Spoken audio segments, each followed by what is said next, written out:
आज चुनाव का आखिरी दिन है, अब परसों चुनाव है और ये मेरा अंतिम चुनाव है। अंत भला तो सब भला।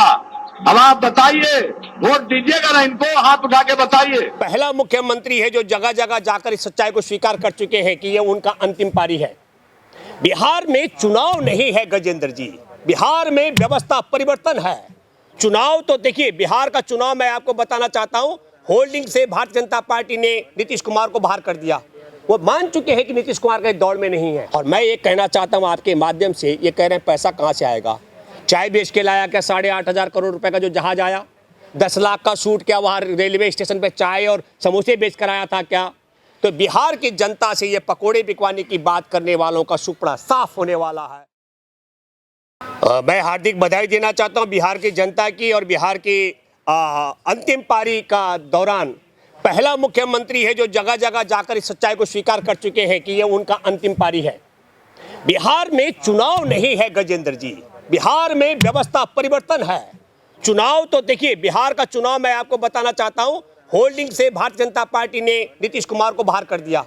वो मान चुके हैं कि नीतीश कुमार के दौड़ में नहीं है। आपने देखा होगा कि पूरे बिहार के अंदर, अगर मैं गलत नहीं हूं तो असली डिग्री 9वीं पास और फर्जी डिग्रीधारी नरेंद्र मोदी के बीच में चुनाव है। चुनाव तय है। चुनाव में नीतीश कुमार कहीं नहीं है। नीतीश तो हार चुके हैं, नीतीश कहीं नहीं है, नीतीश का सुपड़ा साफ है। और इस चुनाव में बिहार की जनता ने तय कर लिया। बिहार की जनता गरीब जरूर है, मूर्ख नहीं है। उनको मालूम है कि नरेंद्र मोदी ने क्या क्या पाप किए, इसलिए नरेंद्र मोदी के पाप और जो नीतीश कुमार के अभिशाप, अपने जो कर्म है वो उनके लिए अभिशाप बन चुके हैं। बिहार के मतदाताओं को मैं बधाई देना चाहता हूं। बिहार में व्यवस्था परिवर्तन के लिए वोटिंग हो रहा है। नीतीश कुमार भी नब्ज को पहचान चुके हैं। आपने देखा होगा कि नरेंद्र मोदी की सभा में भीड़ नहीं दिखाई जा रही है, और तेजस्वी की सभा में भीड़ कवर नहीं की जा सकती है, इतनी भीड़ आ रही है। अपार उत्साह आपको बताता हूं। पहली बार मैं बिहार के मतदाताओं को बधाई देना चाहता हूं जो जाति, धर्म और मजहब से ऊपर होकर के व्यवस्था परिवर्तन के लिए वोट जा रहा है। मैं आपको फिर आपके माध्यम से कहना चाहता हूं, प्रधानमंत्री नरेंद्र मोदी भारत का ऐसा शख्स है जिसके जन्मदिन पर भारत के करोड़ों देशवासियों ने बेरोजगारी दिवस मनाया था। हमको ये नहीं भूलना चाहिए। और बिहार के करोड़ों करोड़ मतदाता, खासकर बेरोजगार युवाओं ने तय किया है, उनकी माँ ने, उनके पिता ने, उनके भाई और बहनों ने, उनकी भाई और भाभियों ने, उनके मामा और नाना ने तय किया है कि हम बेरोजगारी और रोजगारी के मुद्दे पर चुनाव लड़ेंगे। नरेंद्र मोदी जी की भाषा भी आपको समझनी पड़ेगी गजेंद्र जी। अब नीतीश जी कह रहे हैं कि मेरी आखिरी पारी है। बिल्कुल मैं मानता हूँ आखिरी पारी है और उनकी विदाई की तैयारी है। और दूसरी बात है कि नरेंद्र मोदी जी ने कहीं ये नहीं कहा कि नोटबंदी के मामले में मुझे वोट दो।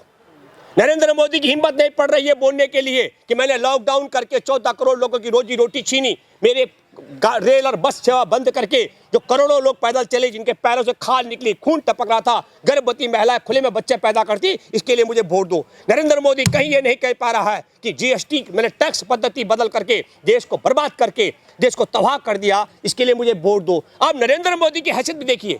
मोदी कह रहे हैं कि जो वंदे मातरम नहीं बोलता है उसको वोट मत देना, जो जय श्री राम नहीं बोलता उसको वोट मत देना, और कह रहा है कि मैं मंदिर बना रहा हूं।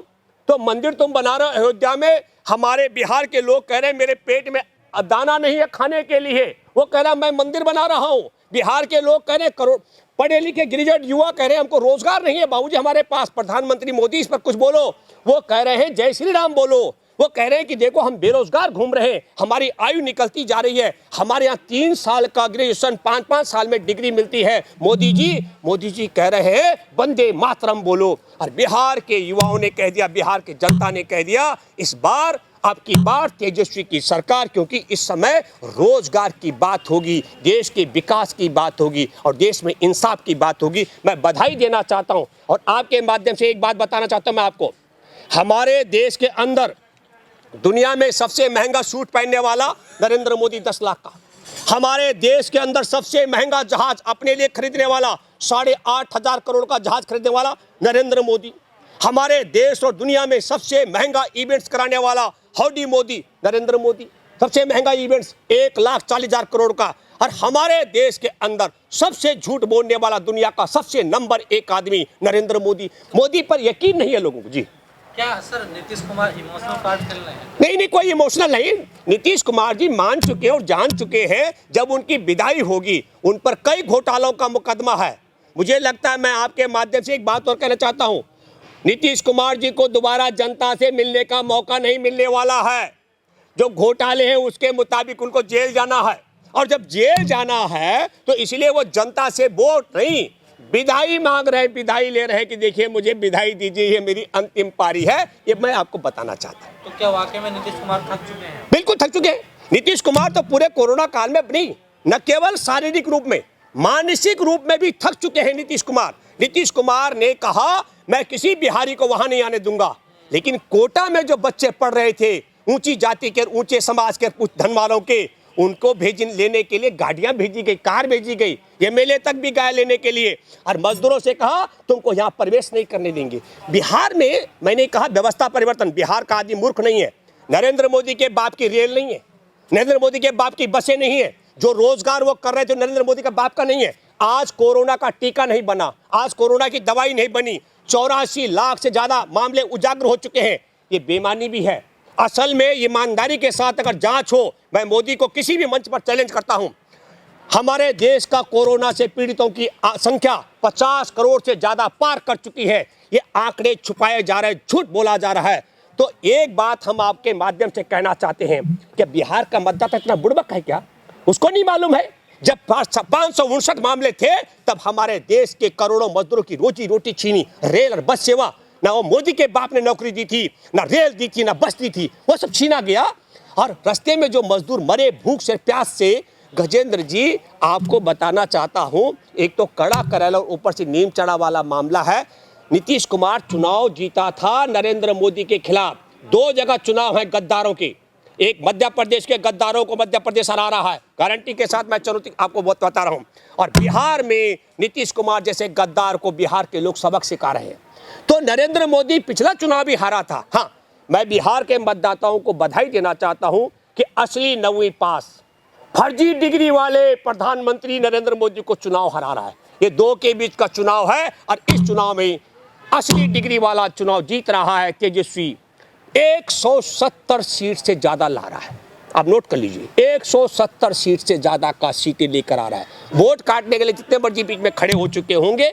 और नरेंद्र मोदी को आपने देखा, मैंने पहले कहा था दिसंबर में, जिस दिन वो डॉक्टर रेड्डी का आपके वीडियो पर है, हमने कहा था एक आदिवासी का बेटा मोदी और क्या कहते हैं अमित शाह की जोड़ी को हरा रहा है झारखंड में। वही रिजल्ट आया।